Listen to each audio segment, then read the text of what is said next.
Hey everyone, and welcome back to the channel. Today, we're diving into the exciting world of smartphone tech, specifically looking at how two of the biggest players in the chip game stack up against each other when running a really popular and demanding game. So picture this, you're playing your favorite mobile game, everything looks smooth and fluid, right? That's what we generally focus on, the average frames per second, or FPS. Think of it like how many pictures flash on the screen every second.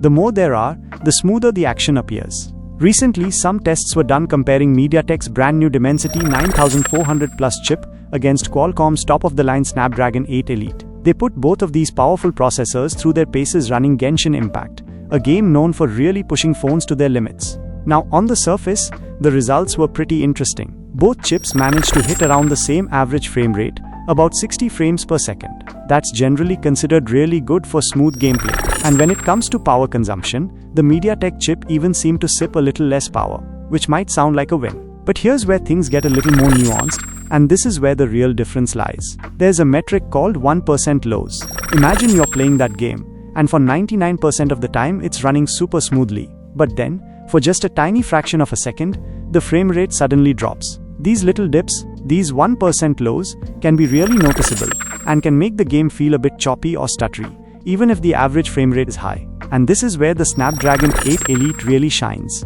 In the tests, the 1% lows were significantly higher on the phone powered by the Snapdragon chip compared to the one with the MediaTek chip. In fact, the difference was quite substantial, a whopping 53% higher.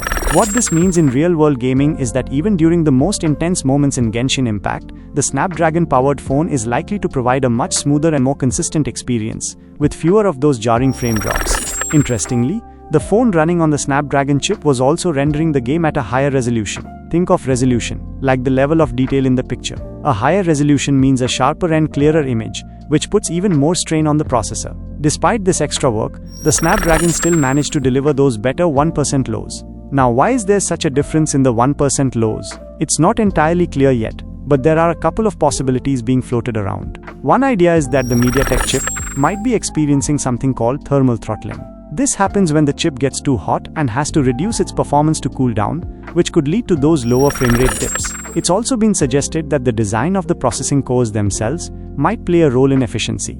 It's also worth considering the phones these chips were tested in. The Snapdragon 8 Elite was in a Xiaomi phone, while the Dimensity 9400 Plus was in a Vivo phone. The cooling systems in these phones could be different, and a better cooling system can definitely make a big difference in sustained performance. So what's the takeaway here? While both of these chips are incredibly powerful and can run demanding games like Genshin Impact at high frame rates, the Snapdragon 8 Elite seems to offer a more consistently smooth and enjoyable gaming experience, especially when you look at those crucial 1% lows and the fact that it's doing so at a higher resolution. Of course, this is just one test with one game, and we'll likely see more comparisons in the future. But for now, it looks like Qualcomm's flagship chip has a bit of an edge when it comes to delivering that buttery smooth mobile gaming experience.